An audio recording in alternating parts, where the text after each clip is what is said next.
अस्सलाम वालेकुम students, welcome back to my YouTube channel. आज का हमारा टॉपिक ऑफ डिस्कशन ये है कि हम देखेंगे चैप्टर नंबर 4 जो फिजिक्स का है, 9th क्लास का, turning effect of force.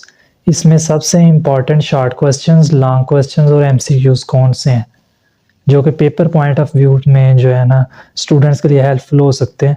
So guys हम लोग स्टार्ट करते हैं। सबसे पहला एमसीक्यूज है, the number of perpendicular components of force are, यानी कि किसी भी फोर्स के लिए जो परपेंडिकुलर कंपोनेंट्स होते हैं, यानी कि जो एक्स एक्सिस और वाई एक्सिस पे जो एक दूसरे के साथ परपेंडिकुलर कंपोनेंट्स बनते हैं, जिनमें जो है हमारे पास राइट एंगल प्रेजेंट होते हैं, तो कितने जो है परपेंडिकुलर कंपोनेंट्स फोर्स के मौजूद होते हैं? वो 2 होते हैं। ऑप्शन बी जो है वो इसका आंसर होगा। नेक्स्ट हमारे पास आ रहा है जी, यूनिट ऑफ टॉर्क इज, यानी टॉर्क का यूनिट क्या है? टाउ इज इक्वल टू होता है जी हमारे पास एफ क्रॉस एल। एफ का यूनिट होता है न्यूटन और लेंथ का यूनिट होता है मीटर, सो आएगा newton metre, option A. Next हमारे पास क्वेश्चन आता है जी, centre of gravity of a hollow cylinder is at, यानी कि हमारे पास जो एक हॉलो सिलेंडर है उसका सेंटर ऑफ ग्रेविटी कहाँ पे मौजूद होता है? तो गाइस जो हॉलो सिलेंडर का सेंटर ऑफ ग्रेविटी है वो उसके मिड पॉइंट पे मौजूद होता है, ऑप्शन ए, यानी मिडल पॉइंट पे मौजूद होता है। नेक्स्ट एमसीक्यूज हमारे पास आता है कि जी सेंटर ऑफ ग्रेविटी जो है इसको हम लोग किस तरह से कैलकुलेट इजीली कर सकते हैं? सेंटर ऑफ ग्रेविटी को हम लोग प्लम लाइन के थ्रू इजीली कैलकुलेट कर सकते हैं, ऑप्शन ए। नेक्स्ट हमारे पास एमसीक्यूज आ जाते हैं जिसमें जो है ना पहला एमसीक्यूज अगर इस पेज पे देखा जाए तो ये पहला एमसीक्यूज बन रहा है जी, the centre of gravity of an irregular shaped body can be found with the help of. हम लोग किसी भी इरेगुलर शेप्ड बॉडी का जो सेंटर ऑफ ग्रेविटी है वो कैसे फाइंड आउट कर सकते हैं? उसे हम लोग फाइंड करते हैं जी प्लम लाइन के थ्रू, यानी कि ऑप्शन बी जो हमारे पास है।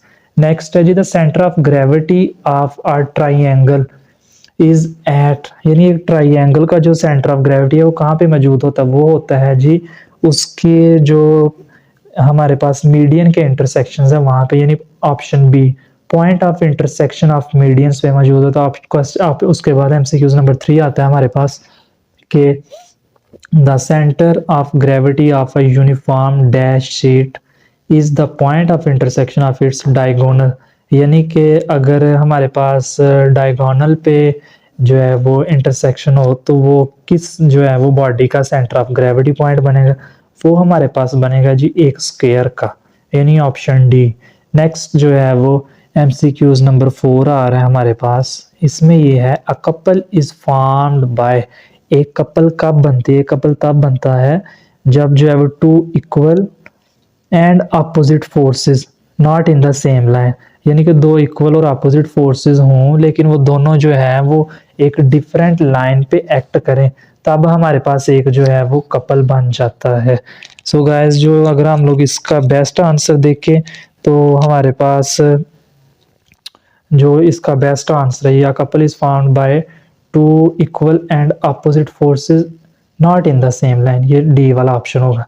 उसके बाद एमसीक्यूज नंबर 5 आता है जी, steering wheel of a car is the example of, ये जो स्टीयरिंग व्हील की कार का जो स्टीयरिंग व्हील होता है ये किस चीज की एग्जांपल है? ये हमारे पास कपल की एग्जांपल है, ये बी वाला इसका आंसर बनता है। नेक्स्ट हम लोग देखते हैं एमसीक्यूज। नेक्स्ट हमारे पास एमसीक्यूज आ रहा है जी, a force of 100 newton is making an angle of 90 degree with horizontal, its horizontal component will be, इसके लिए हमें हमारे पास फोर्स भी गिवन है F 100 Newton, theta 90 degree given है, हमने हॉरिजॉन्टल कंपोनेंट बताना है, यानी कि Fx कैलकुलेट करना है। Fx इज इक्वल टू होता है F cos थीटा, तो जब हम लोग cos 90 पुट करते हैं तो cos 90 जीरो होता है, वो 90 जीरो जब 100 के साथ मल्टीप्लाई करता है तो 0 न्यूटन ही बन जाता है इसका आंसर। सो गाइज ये हमारे पास एमसीक्यूज वाला पोर्शन था जिसमें हमने ये देखे हैं कि इसका जो है वो 0 न्यूटन आंसर है, बाकी के भी हमने आंसर साथ साथ देखे हैं। उसके बाद इसका प्लम लाइन आंसर था, उसके बाद जो ये हमारे पास एक हालो सिलेंडर है इसका मिड पॉइंट पे होता है, नेक्स्ट न्यूटन मीटर इसका यूनिट है, फिर उसके बाद परपेंडिकुलर कंपोनेंट्स 2 होते हैं मैक्सिमम, जो है ये हम लोगों ने देखा है एमसीक्यू से रिलेटेड। सो गाइस एमसीक्यूज वाला पोर्शन तो हो गया हमारा कंप्लीट। उसके बाद अब हम स्टार्ट करने लगे हैं जी शॉर्ट क्वेश्चंस। पहला शॉर्ट क्वेश्चन हमारे पास ये है कि when a body is said to be in equilibrium, यानी कि हम लोग किसी भी बॉडी को कब जो है वो एक इक्विलिब्रियम में कंसीडर करते हैं।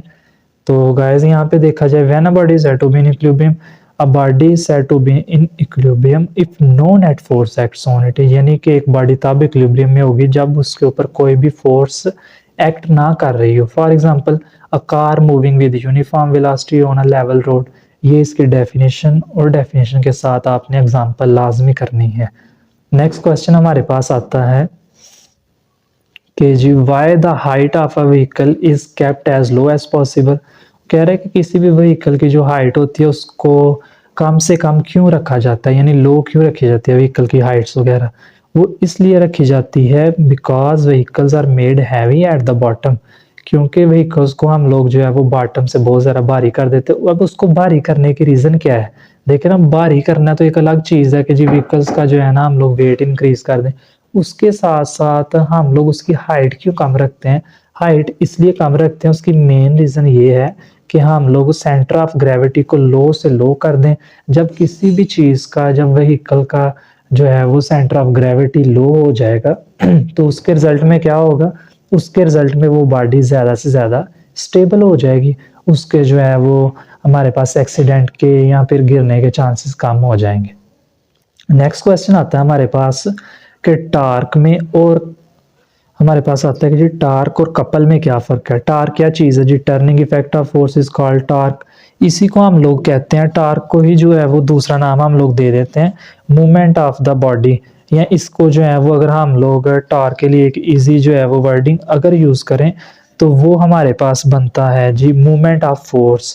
ठीक हो गया, यानी कि टार्क को हम लोग मूवमेंट ऑफ फोर्स भी कहते हैं। इसकी एग्जांपल हम लोग अगर देखें तो वो हमारे पास बनती है जी turning pencil in a sharpener, यानी कि एक शार्पनर के अंदर हम लोग एक पेंसिल को जब शार्प करते हैं तो हम लोग पेंसिल को टर्न करते हैं, वो टार्क प्रोड्यूस होती है वहां पे, जिसके रिजल्ट में पेंसिल इजिली शार्प हो जाती है। नेक्स्ट क्वेश्चन आता है जी कपल क्या होता है। कपल हमारे पास तब बनता है जब जो है वो दो unlike parallel forces same magnitude की मौजूद हो, लेकिन दोनों एक सेम लाइन में जो है वो हमारे पास एक्ट ना करे, यानी कि दोनों की डायरेक्शन डिफरेंट हो, तो हमारे पास उसके रिजल्ट में बन जाता है जी कपल। अब हम लोग अगर इसके जो है ना एग्जांपल देखें तो हमारे पास इसकी एग्जांपल जो है ना वेरी इजी, वो ये आती है कि जी जो कार का स्टीयरिंग व्हील है, यानी कि फॉर एग्जांपल ये है कि steering wheel of car is an example of couple. So guys इसकी डेफिनेशंस के साथ साथ एग्जांपल्स भी लाजमी करनी है। नेक्स्ट क्वेश्चन हम लोग देखते हैं कि differentiate between centre of mass and centre of gravity.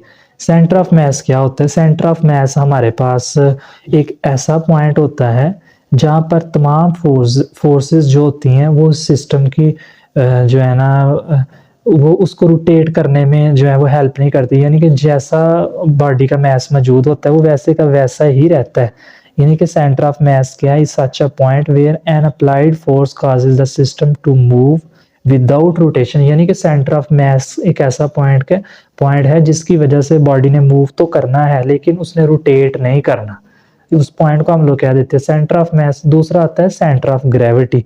Centre of gravity हमारे पास वो पॉइंट होता है जो कि वर्टिकली डाउनवर्ड एक्ट कर रहा होता है। सेंटर ऑफ ग्रेविटी एक जो है ना पॉइंट है जो कि किसी भी रिजिड बॉडी में या किसी भी बॉडी में, इरेगुलर शेप बॉडी में जो है पॉइंट मौजूद होता है, वो हमारे पास क्या वो पॉइंट होता है जो कि होल बॉडी के वेट को जो है वो कंट्रोल भी कर रहा होता है और वो वर्टिकली डाउनवर्ड एक्ट भी कर रहा होता है। ऐसे पॉइंट को हम लोग कह देते हैं centre of gravity. Next question हमारे पास आता है जी कि पैरेलल फोर्सेस कौन सी होती हैं। What are parallel forces. Parallel forces हमारे पास वो फोर्सेस होती हैं जो कि एक दूसरे के पैरेलल डायरेक्शन में मौजूद हों, उसको हम लोग कह देते हैं पैरेलल फोर्सेस, यानी कि वो एक ही डायरेक्शन में सारी फोर्सेस मूव करेंगी। नेक्स्ट क्वेश्चन हमारे पास आता है जी कि define clockwise movement. Clockwise movement वो मूवमेंट होते हैं जिसकी वजह से हम लोग, जैसे अगर सपोज इसको समझने के लिए जो घड़ी है हमारे पास, ये जो है वो क्लॉकवाइज अगर हम लोग देखें तो ये क्लॉकवाइज क्या है जी, इसकी डायरेक्शन जैसे घड़ी की जो हमारे पास सुई होती है ये क्लॉकवाइज डायरेक्शन में मूव कर रही होती है 1 से 2 से ऑनवर्ड जो है ना अगेन 1 तक आ जाती है।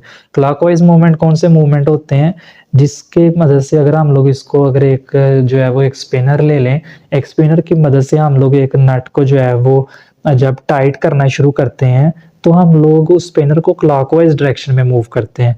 तो जब हम लोग क्लॉकवाइज डायरेक्शन में मूव करते हैं तो उसको हम लोग कह देते हैं क्लॉकवाइज मूवमेंट। यानी कि इस केस में हमारे पास जो टार्क होगा या मोमेंट ऑफ फोर्स होगा जो कि हमारे पास इस स्पिनर की मदद से नट को टाइट करने में हेल्प कर रहा है, इसको हम लोग कह देते हैं क्लॉकवाइज मूवमेंट। नेक्स्ट क्वेश्चन हमारे पास आता है कि जी प्रिंसिपल ऑफ मूवमेंट क्या चीज है। प्रिंसिपल ये PLE कर लेना है, ठीक हो गया। प्रिंसिपल की spelling PLE। Principle of movements क्या होते हैं? प्रिंसिपल ऑफ मूवमेंट्स वो मूवमेंट्स होते हैं जिसमें अगर हम लोग क्लॉकवाइज मूवमेंट्स और एंटी क्लॉकवाइज मूवमेंट्स को आपस में सम करें तो वो दोनों एक दूसरे को बैलेंस कर रहे हो। यानी कि अगर एक हमारे पास राइट अपवर्ड फोर्स लग रही है तो दूसरी डाउनवर्ड ही लगेगी, body is balanced. If the sum of clockwise movement acting on a body is equal to the sum of anti-clockwise movements acting on it, यानी कि clockwise और anti-clockwise movements जो होते हैं किसी भी बॉडी पे एक्ट कर रहे होते हैं, अगर वो बैलेंस हो जाएं तो उसके रिजल्ट में हमारे पास प्रिंसिपल ऑफ मूवमेंट्स बनते हैं। नेक्स्ट हमारे पास क्वेश्चन आ रहा है जी define resolution of forces. Resolution of forces क्या होता है कि जी हम लोग किसी भी फोर्स को या एक फोर्स ले लें, सपोज करते हैं हम लोग एक फोर्स लेते हैं, उसको अगर हम लोग दो परपेंडिकुलर कंपोनेंट्स में ब्रेक डाउन कर दें या स्प्लिट कर दें तो इसको हम लोग कह देते हैं जी resolution of forces. Next question आता है हमारे पास, शॉर्ट क्वेश्चन है। ये क्वेश्चन है कि जी बॉडी, इसका आंसर लिखा हुआ है यहाँ पे, एक्सप्लेन किया हुआ है उन्होंने कि ये क्वेश्चन हमारे पास, इसका क्वेश्चन ये अगर आंसर पहले हम लोग पढ़ें तो ये क्या है जी, a body cannot be in the state of equilibrium if only a single force acts on it because। अब देखें इसका क्वेश्चन हमारे पास ये बनता है कि जब हम लोग किसी भी बॉडी के ऊपर एक सिंगल फोर्स लगाते हैं तो वो रेस्ट हमारे पास जो है वो इक्विलिब्रियम में क्यों नहीं होती। यानी कि इसका क्वेश्चन हमारे पास यूं बनेगा कुछ कि why a body is not in equilibrium when we apply a single force। यानी कि दोबारा इस क्वेश्चन को सुन लो कि why a body cannot be in equilibrium due to single force acting on it। इसका आंसर ये है a body cannot be in the state of equilibrium if only single force acts on it। उसकी reason उसने ये बताई है कि because we need two or more forces equal in magnitude but opposite in direction to cancel out each other। यानी कि इसमें सारी बात में उसने ये कहा है कि इक्विलिब्रियम में जो है वो कोई भी बॉडी तब होती है जब दो या दो से ज्यादा फोर्सेस लगें और वो दोनों एक दूसरे को बैलेंस भी करें, यानी कि उनका मैग्नीट्यूड सेम हो और उनकी डायरेक्शन हमेशा अपोजिट ही होती है इक्विलिब्रियम के केस में। लेकिन जब कोई सिंगल फोर्स एक्ट करती है तब जाहिर सी बात है उसने कहीं भी मूव नहीं करना और उसने कहीं भी जो है ना वो इक्विलिब्रियम पोजीशन शो नहीं करनी, उसने डेफिनेटली मूव कर। इक्विलिब्रियम हमारे पास जो होता है हम लोग इसको जो है वो सपोज करते हैं बैलेंस की फॉर्म में, लेकिन जो है ना यहाँ पे सिंगल फोर्स तो जो है वो उसको मूव करवा देगी, जबकि इक्विलिब्रियम ने बैलेंस करना होता है दो फोर्सेस की मदद से। सो सिंगल फोर्स जो होती है वो कभी भी इक्विलिब्रियम में नहीं होती। नेक्स्ट क्वेश्चन आता है हमारे पास कि ये आंसर लिखो, पहले आंसर रीड करो फिर मैं क्वेश्चन बताता हूँ आप लोगों को। क्वेश्चन आंसर ये, the second condition necessary to achieve equilibrium involves the widening accelerated rotation. अभी इसका क्वेश्चन ये बनता है कि हमें जो है वो सेकंड कंडीशन ऑफ इक्विलिब्रियम की जरूरत क्यों महसूस हुई। क्वेश्चन ये है, why there is a need of second condition for equilibrium if a body satisfies first condition for equilibrium. हमें पता है फर्स्ट कंडीशन ऑफ इक्विलिब्रियम हमें भी ये बताती है कि sum of all the forces acting on a body is equal to zero, यानी sigma F is equal to zero, वह एफ एक्स हो यानी हॉरिजॉन्टल फोर्सेस हों बेशक वर्टिकल फोर्सेस हों वो हमेशा जीरो ही होंगे। जबकि सेकंड कंडीशन की जनरल अगर हम लोग बात करें तो वो ये था कि जब हम लोग जो है वो किसी बॉडी पे फोर्स लगाते हैं, एक जैसे कि मैंने बताया आपको कि एक अपवर्ड लगा दो एक डाउनवर्ड लगा दो फोर्स लगाओ तो जाहिर सी बात है उसने रोटेट कर जाना है। जब कोई बॉडी रोटेट कर जाए तो वहां पर तो फर्स्ट कंडीशन कभी भी सेटिस्फाई नहीं करेगी। सो उस केस में हमारे पास सेकंड कंडीशन ही होती है जो कि उन बॉडीज पे या उन चीजों पे एप्लीकेबल होती है जहां पर जो है वो फर्स्ट कंडीशन ही अप्लाई होती है। फर्स्ट कंडीशन तो ये है कि सिग्मा फोर्सेस को कर दो तो जीरो आ जाएगा, जबकि सेकंड कंडीशन हमें ये बताती है कि जब आप जो है वो हमारे पास बॉडी रोटेट करती है, तो रोटेट जब वो कर जाएगी तो तब क्या करोगे? तब हम लोग क्या कहते हैं कि रोटेशन की वजह से टॉर्क प्रोड्यूस होती है, तो sigma tau is equal to 0। So हमें सेकंड कंडीशन की ज़रूरत क्यों महसूस हुई? हमें इसलिए ज़रूरत महसूस हुई कि जब हम लोग फर्स्ट कंडीशन अप्लाई कर लेते हैं, वो तो हमारे पास हमारी रिक्वायरमेंट फुलफिल कर देती है, लेकिन सेकंड कंडीशन के केस में हम लोग ये रिक्वायरमेंट कैसे फुलफिल कर सकते हैं? ये रिक्वायरमेंट हमें जो है वो कि ये बॉडी रोटेट कर रही है, तो हम लोग कैसे पता लगाते हैं? ये लगाते हैं हम लोग टॉर्क की मदद से, यानी कि टर्निंग इफेक्ट ऑफ फोर्स को जानते हुए। So the second condition necessary to achieve equilibrium involves avoiding accelerated rotation. A rotating body or system can be in equilibrium if its rate of rotation is constant and remains unchanged by the forces acting on it। यानी कि जितनी मर्जी forces लगते रहें, उसने जो है ना वो अपनी जो है वो पोजीशन को अनचेंज ही रखना है, यानी कि उसने चेंज नहीं होने देना। नेक्स्ट क्वेश्चन आता है हमारे पास। नेक्स्ट क्वेश्चन है जी, define centre of gravity. Why is the centre of gravity of where is the centre of gravity of a uniform triangular sheet? So guys question सबसे पहले ये कि सेंटर ऑफ ग्रेविटी को डिफाइन करो। मैंने पहले बता दिया, सेंटर ऑफ ग्रेविटी एक ऐसा पॉइंट होता है जहां पर जो है वो उस बॉडी का होल वेट जो है वर्टिकल डाउनवर्ड एक्ट कर रहा हो, तो उसको सेंटर ऑफ ग्रेविटी कह देते हैं।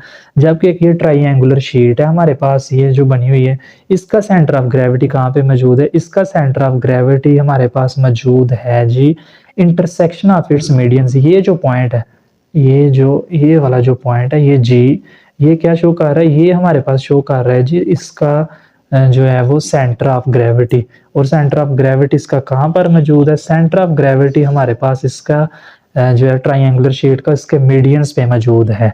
नेक्स्ट क्वेश्चन कपल की डेफिनेशन आ जाती है कि जी दो अनलाइक पैरेलल फोर्सेस जिनका मैग्नीट्यूड सेम हो लेकिन उनके डायरेक्शन सारी सी बात डिफरेंट होती है, जिसके रिजल्ट में हमारे पास कपल प्रोड्यूस होती है। सो गाइस ये दो क्वेश्चन क्लियर कर लो अच्छी तरह से। नेक्स्ट क्वेश्चन हमारे पास आता है जी कि लाइन ऑफ एक्शन ऑफ जो फोर्स है और मोमेंट आर्म है, इनमें क्या फर्क है? पहले हम देखते हैं line of action of force. Line of action of force क्या होता है? Line of action of the line along which a force acts is called line of action of force. यानी कि line of action of force कौन सी force होती है? ये line of action of force वो जो है ना हमारे पास लाइन होती है जिसके अलोंग जो है हम लोग कोई भी फोर्स लगाते हैं, उसको कह देते हैं line of action of force. फिर आगे आते हैं movement arm of force. Movement arm क्या होता है? मूवमेंट आर्म हमारे पास परपेंडिकुलर डिस्टेंस होता है एक्सिस ऑफ रोटेशन और line of action of force के दरमियान, यानी कि line of action of force और एक्सिस ऑफ रोटेशन के दरमियान जो परपेंडिकुलर डिस्टेंस है उसको हम लोग कह देते हैं movement arm of the force. Next question आता है जी, गिव एन एग्जांपल। ये क्वेश्चन है जी, give an example of a body which is at rest but not in equilibrium. यानी कि कौन सी ऐसी बॉडी है जो कि रेस्ट पे भी है लेकिन इक्विलिब्रियम में नहीं होती? सो गाइस इसका जो वैलिड आंसर है सबसे वो यही है कि there is not a single body in the universe which is at rest but not in equilibrium. So जो है ऐसी कोई भी सिंगल बॉडी यूनिवर्स में इजीली एग्जिस्ट नहीं करते। नेक्स्ट क्वेश्चन आता है हमारे पास कि जी रिजिड बॉडी और एक्सिस ऑफ रोटेशन में क्या फर्क होता है जी? रिजिड बॉडी क्या होती है? ये जो हमारे पास क्वेश्चन है कि रिजिड बॉडी वाला, रिजिड बॉडी क्या होती है? रिजिड बॉडी जो है वो बहुत सारे स्मॉल पार्टिकल से मिलकर बनी होती है। इसके अलावा अगर हम लोग रिजिड बॉडी यानी हार्ड बॉडी है, टफ बहुत सख्त बॉडी है, हार्ड सॉलिड जैसे मैस होता है ना उस तरह से, उसमें जो पार्टिकल्स होते हैं रिजिड बॉडी में सारी सी बात है वो क्लोजली पैक्ड होंगे, उनमें डिस्टेंसेस बहुत कम होंगे, जिसकी वजह से अगर हम लोग बाहर से फोर्स भी उसके ऊपर अप्लाई करते हैं तो उसके रिजल्ट में वो बॉडी जो होती है वो अपनी पोजीशन कभी भी चेंज नहीं करती, उसमें पार्टिकल्स अपनी पोजीशन नहीं चेंज करते, वो बॉडी की हम लोग शेप नहीं चेंज कर सकते, इसलिए हम लोग ऐसी बॉडी को रिजिड बॉडी कह देते हैं।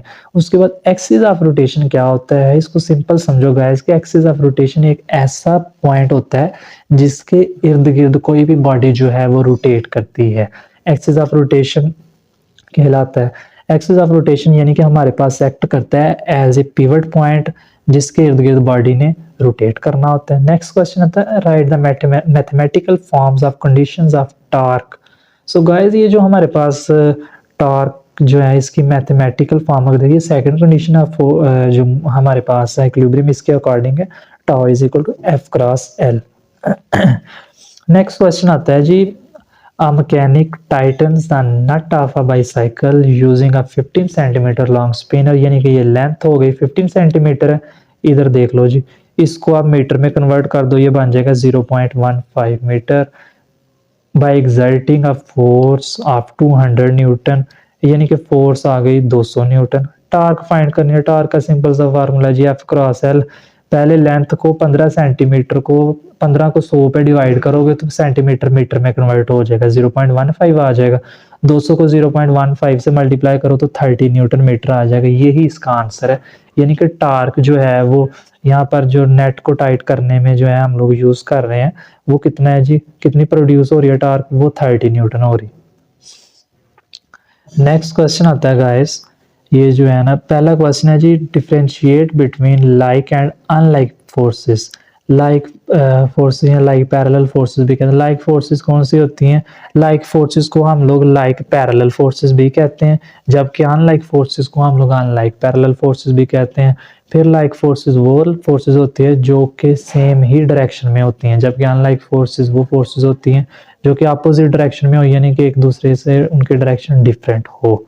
नेक्स्ट क्वेश्चन नंबर 2 आता है जी what is resultant force. Resultant force कौन सी फोर्स होती है? रिजल्टेंट फोर्स एक ऐसी फोर्स होती है जो कि दो या दो से ज्यादा फोर्सेस का सम हो, उसको हम लोग रिजल्टेंट फोर्स कह देते हैं। और रिजल्टेंट फोर्स जो होती है उसका इफेक्ट तमाम फोर्सेस के इक्वल होता है अकेली का। नेक्स्ट क्वेश्चन आता है कि जी हेड टू टेल रूल को डिफाइन करो। हेड टू टेल रूल की डेफिनेशन ये है कि जी is a graphical method of vector addition, यानी कि हम लोग ग्राफिकली जब वेक्टर्स को ऐड करते हैं तो by head to tail rule करते हैं। इस मेथड में हम लोग क्या करते हैं, हम लोग एक स्केल सेलेक्ट करते हैं, उसके साथ साथ हम लोग जो है वो अकॉर्डिंग टू जितनी हमें रिक्वायरमेंट होती है उतनी हम लोग मैग्नीट्यूड की फोर्सेस वगैरह भी ड्रा कर लेते हैं। उसके बाद क्वेश्चन ये आता है कि हेड टू टेल रूल की मदद से हम लोग किस तरह से फोर्सेस को ऐड करते हैं। तो गाइस सबसे पहले ये नीचे आ जाओ, ये जो डायग्राम है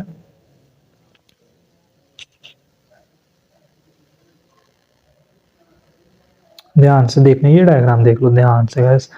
इस डायग्राम को अगर आप ध्यान से देखेंगे ना तो इस डायग्राम में ये है कि ये जो वेक्टर ए है,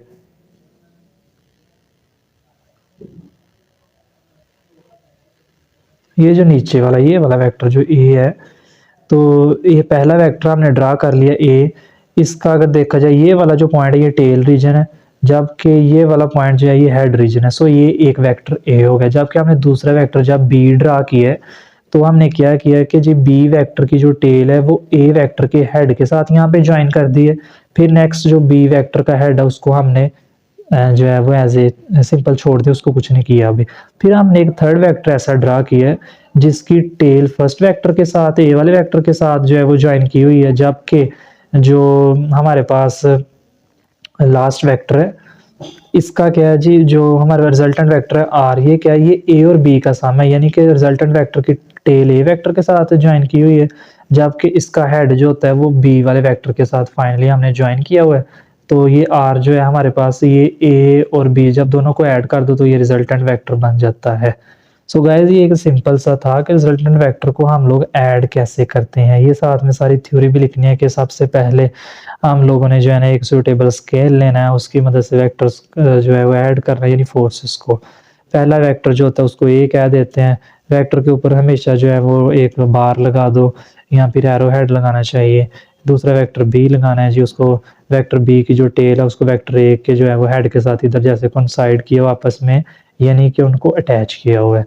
फिर जो आर है वो रिजल्टेंट वेक्टर है। इस तरह से हम लोग हेड टू टेल की मदद रूल की मदद से वेक्टर्स को ऐड कर देते हैं। नेक्स्ट क्वेश्चन आता है गाइस, ये I think so questions complete हो गए हैं।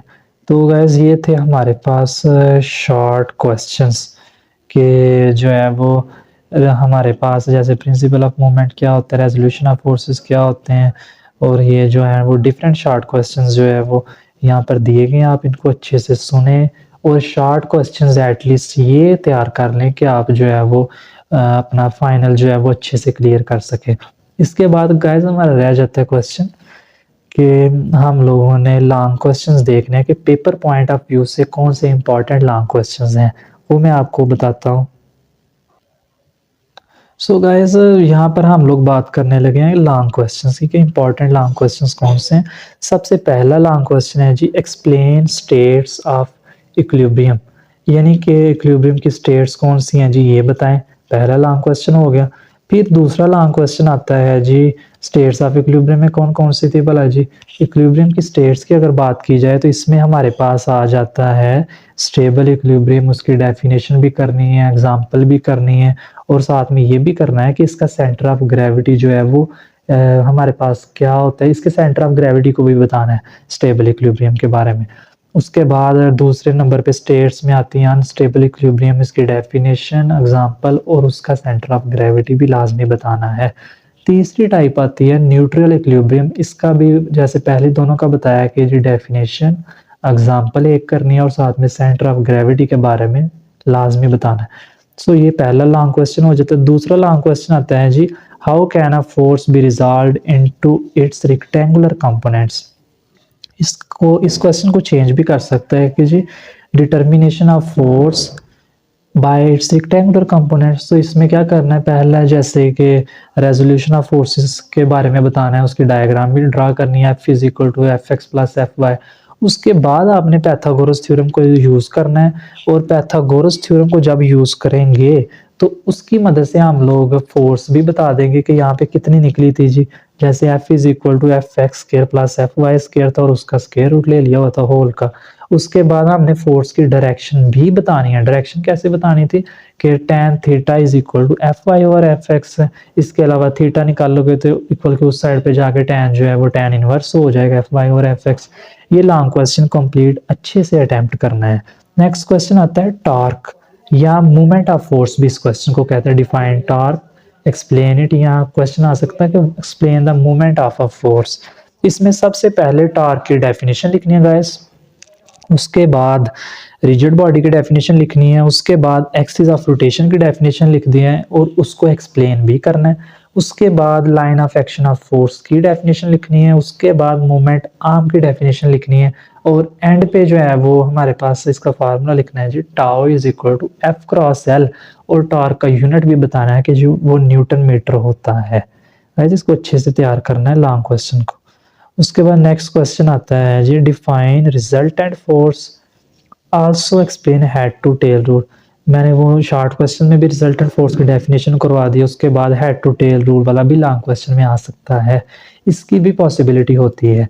सो गाइस ये थे लॉन्ग क्वेश्चंस जो कि पेपर पॉइंट ऑफ व्यू में बहुत इंपॉर्टेंट है फोर्थ चैप्टर से, जो कि हमारे पास टर्निंग इफेक्ट ऑफ फोर्सेस वाला चैप्टर है।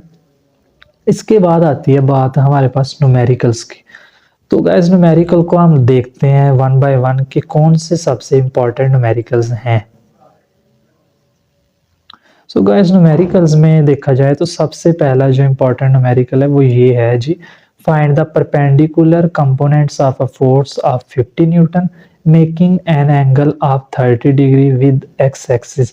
इसके हमने परपेंडिकुलर कंपोनेंट्स बताने हैं। सो गाइस इस न्यूमेरिकल को सॉल्व कैसे करना है, गिवन डाटा क्या होगा, टू फाइंड आउट क्या होगा, सॉल्यूशन क्या होगा, एक ये न्यूमेरिकल हो गया। उसके बाद दूसरा न्यूमेरिकल, नेक्स्ट न्यूमेरिकल जो है वो ये था, ये है कि जी find the magnitude and direction of a force if its x component is 12 newton and y component is 15 newton, यानी कि मैग्नीट्यूड और डायरेक्शन बतानी है। दो हो गए। तीसरा न्यूमेरिकल ये है कि जी a mechanic tighten the nut of a bicycle using a 15 centimetre long spanner by exerting a force of 200 newton, find the torque that has tightened it। यानी टॉर्क फाइंड करनी है। तीन हो गए। चौथा न्यूमेरिकल लास्ट वाला ये है कि the steering of a car has a radius 16 centimetre, ये ऐसा आगे से काट दें जी, 16 सेंटीमीटर आना है। Find the torque produced by a couple of 15 Newton. So guys ये चार इंपॉर्टेंट न्यूमेरिकल्स हैं जो कि पेपर पॉइंट ऑफ व्यू से काफ़ी रिपीट भी हुए हैं, और इंशाल्लाह इन्हीं में से ही जो है वो फाइनल में भी आएंगे। सो गाइस ये जो चार न्यूमेरिकल्स हैं, जिसमें एक ये है, दूसरा ये है, तीसरा चौथा, इन चारों न्यूमेरिकल्स का सलूशन जो है वो इसी वीडियो के साथ मैंने जो है वो इसी वीडियो में एक्सप्लेन किया है। सो अभी वीडियो से जाना नहीं है, अच्छे से बैठ के चारों जो है ये न्यूमेरिकल समझ लेने हैं, क्योंकि ये पेपर पॉइंट ऑफ व्यू से इम्पॉर्टेंट है और इंशाल्लाह आएंगे भी सही। अच्छे से इसको क्लियर कर लो। सो गाइज मैं इसको वन बाय वन एक्सप्लेन करता जाता हूँ, आपने ध्यान रखना है। अगर वीडियो अच्छी लगी हो तो लाइक कर दो, अगर चैनल पे फर्स्ट टाइम है तो चैनल को सब्सक्राइब कर दो। कोई भी क्वेश्चन जितना अभी तक बताया है इसमें है तो वो आप कमेंट में पूछ सकते हैं, अपने फ्रेंड्स को भी जो है वो वीडियो शेयर कर सकते हैं। इसके साथ साथ ये जो न्यूमेरिकल वाला पोर्शन मैंने बताया ये मैं सॉल्व कर देता हूँ, इसको ध्यान से समझ लेना है। सो गाइज हम लोग स्टार्ट करते हैं। सो स्टूडेंट्स हम लोग स्टार्ट करते हैं। न्यूमेरिकल सबसे पहला न्यूमेरिकल है जी, mechanic tightens the nut of a bicycle using a 15 centimetre long spinner. यानी कि ये जो 15 सेंटीमीटर है ये उसकी लेंथ है। ये 15 सेंटीमीटर जो है वो एक स्पिनर की लेंथ है। By exerting a force of 200, यानी फोर्स 200 न्यूटन है। हमने टॉर्क फाइंड करनी है इस न्यूमेरिकल में। गिवन डाटा की बात की जाए तो सबसे पहले आता है हमारे पास के, जैसे यहाँ पे 15 सेंटीमीटर लेंथ है, सो हम यहाँ पे लिखे length is equal to L is equal to 15 centimetre. अब हमने इसको मीटर में कन्वर्ट करना है तो क्या करेंगे, 15 डिवाइडेड बाय 100 करेंगे तो ये हो जाएगा 0.15 मीटर। उसके बाद फोर्स कितनी गिवन है जी, 200 न्यूटन, वो हमने यहाँ पे लिख ली। उसके साथ हमने फाइंड करनी है टॉर्क। टॉर्क का फार्मूला ये होता है कि फोर्स मल्टीप्लाई बाय लेंथ, यानी F multiply by L. F 200 था, लेंथ हमारे पास 0.15 मीटर थी, इन दोनों को जब मल्टीप्लाई किया तो इसका आंसर आ गया जी 30 newton metre. So guys torque का यूनिट न्यूटन मीटर होता है, ये भी याद रखना, एमसीक्यूज में पूछा जा सकता है। इसके साथ साथ टॉर्क आ गई जी 30 न्यूटन मीटर। ये एक न्यूमेरिकल क्लियर हो गया। उसके बाद नेक्स्ट न्यूमेरिकल पे हम लोग चलते हैं। Find the perpendicular components of a force of 50 Newton. Force कितनी हो गई जी 50 newton making an angle of 30 degree with x axis. यानी फोर्स गिवन दैट हमें फोर्स कितनी है 50 न्यूटन आ गई, थीटा यानी एंगल आ गया जी 30 डिग्री। अब हमने फाइंड क्या करना है, परपेंडिकुलर कंपोनेंट्स फाइंड करने हैं। गाइस परपेंडिकुलर कंपोनेंट्स कौन से कंपोनेंट्स होते हैं, परपेंडिकुलर कंपोनेंट्स हमारे पास वो कंपोनेंट्स होते हैं जो एक दूसरे के परपेंडिकुलर हों, जिनमें राइट एंगल मौजूद हो। परपेंडिकुलर कंपोनेंट्स कौन से हैं जी, जो एक्स एक्सिस के ऊपर बनेगा, यानी हॉरिजॉन्टल एक्सिस के ऊपर बनेगा, उसको हम लोग एफ एक्स कह देंगे। ये भी हमने फाइंड करना है। दूसरा परपेंडिकुलर कंपोनेंट होता है वर्टिकल कंपोनेंट, यानी कि एफ वाई। ये दोनों हमने फाइंड करने हैं, एफ एक्स और एफ वाई। सबसे पहले हम लोग देखते हैं एफ एक्स कैसे हमने फाइंड करना है। एफ एक्स का फार्मूला होता है जी F x is equal to F cos theta. Theta की जगह भी मैंने एंगल 30 डिग्री पुट कर दिया। तो अब क्या बनेगा नेक्स्ट स्टेप में, F x is equal to F की जगह आ गया 50 न्यूटन और कॉस 30 होता है 0.866। जब इनको मल्टीप्लाई किया तो एफ एक्स की वैल्यू आ गई 43.3 न्यूटन। नेक्स्ट हमने फाइंड करना था एफ वाई। एफ वाई का फार्मूला होता है जी F y is equal to F sine theta. F y sine theta की जगह मैंने 30 डिग्री डायरेक्ट पुट कर दिया तो साइन 30 होता है 0.5। एफ गिवन था 50 न्यूटन, इन दोनों को मल्टीप्लाई किया तो आंसर आ गया 25 न्यूटन। सो जो हमारे पास दो परपेंडिकुलर कंपोनेंट्स हैं उनमें से एक एफ एक्स है, इसकी वैल्यू 43.3 न्यूटन आई है, जबकि जो वर्टिकल कंपोनेंट है एफ वाई इसकी वैल्यू 25 न्यूटन आई है। सो एज दो न्यूमेरिकल हो गए। तीसरा न्यूमेरिकल हमारे पास ये आता है, the steering of a car has a radius 16 centimetre. Radius यानी कि आ गया 16 सेंटीमीटर। हमने टॉर्क फाइंड करने, जब उसके ऊपर जो है ना वो कपल प्रोड्यूस करे 50 न्यूटन की। गिवन दैट है कि अगर हम लोग ऐसे बात करें, सपोज कर लो हमारे पास ये जो मैंने ड्रा किया हुआ है ये एक स्टीयरिंग है। स्टीयरिंग जो है कार का जैसे एक स्टीयरिंग होता है, एक इसका ये एंड है एक ये एंड है, एक मैंने इस साइड से एक हाथ से इधर से पकड़ा हुआ है, दूसरे हाथ से इधर से पकड़ा हुआ है। ठीक है, जब मैं इसको घुमाऊंगा तो क्या करूंगा, मैं ये इस साइड से पकड़ के अपवर्ड फोर्स एक लगाऊंगा तो दूसरी साइड से मुझे डाउनवर्ड लगानी पड़ेगी, जिसकी वजह से ये इस साइड से जो है ना मूव करता करता जो है ना यहाँ से डेफिनेटली इधर को मूव करेगा, यानी कि ये एंटी क्लॉकवाइज मूव करेगा। ठीक है, यानी ये ऊपर को मूव कराऊंगा तो ये डाउनवर्ड मूव करेगा, तो ये क्या होगा, अपोजिट फोर्सेस लगेंगे, इसके रिजल्ट में कपल प्रोड्यूस होगा। अब अगर देखा जाए तो ये स्टीयरिंग का सेंट्रल पॉइंट है या पिवट पॉइंट है। यहाँ से एक साइड को जो रेडियस होता है उसको हम लोग आर कह देते हैं, दूसरी साइड का जो रेडियस है उसको भी आर कह देते हैं। हाँ, हमने रेडियस उन्होंने दिया हुआ है आर यानी 16 सेंटीमीटर, उन्होंने एक साइड का 16 सेंटीमीटर दिया हुआ है, हमने दूसरी साइड का भी यानी ऐड करना है, यानी कि आर प्लस आर कितना हो गया 2r हो जाता है। हमने 2r करना है इस फार्मूले में, रेडियस की जगह पे टॉर्क का फार्मूला होता है जी tau is equal to F cross L या F cross R, F multiply by R. अब हमने आर यहाँ पे 2 आ रहा है, हमने 2 को पहले आर से मल्टीप्लाई करना है। सो इसके बाद हमने क्या करना है, गिवन डाटा देख लो, यही न्यूमेरिकल का कि रेडियस कितना था 16 सेंटीमीटर था, इसको मीटर में कन्वर्ट कर दिया तो 0.16 मीटर आ गई। ये देखो जैसे इधर 16 सेंटीमीटर रेडियस था। उसके बाद फोर्स गिवन थी 50 न्यूटन। टार्क हमने फाइंड करनी है। टार्क का क्या फार्मूला है जी, torque is equal to force F multiply by R होता है, लेकिन यहाँ पे मैंने बताया कि रेडियस दोनों साइड्स पे मौजूद है पिवट पॉइंट से, इसलिए हमने 2 आर कर दिए यहाँ पे, क्योंकि रेडियस दोनों साइड पे, एक साइड पे भी जो है ना हमारे पास इक्वल रेडियस, दूसरी साइड पे भी इक्वल रेडियस है, इसलिए हम लोगों ने आर प्लस आर 2 आर कर दिए। फोर्स 50 न्यूटन थी, 2 मल्टीप्लाई बाय आर था 0.16। जब इसको आपस में मल्टीप्लाई किया तो आंसर आ गया 16 न्यूटन मीटर। सो इतनी टार्क जो है ये प्रोड्यूस होगी हमारे पास।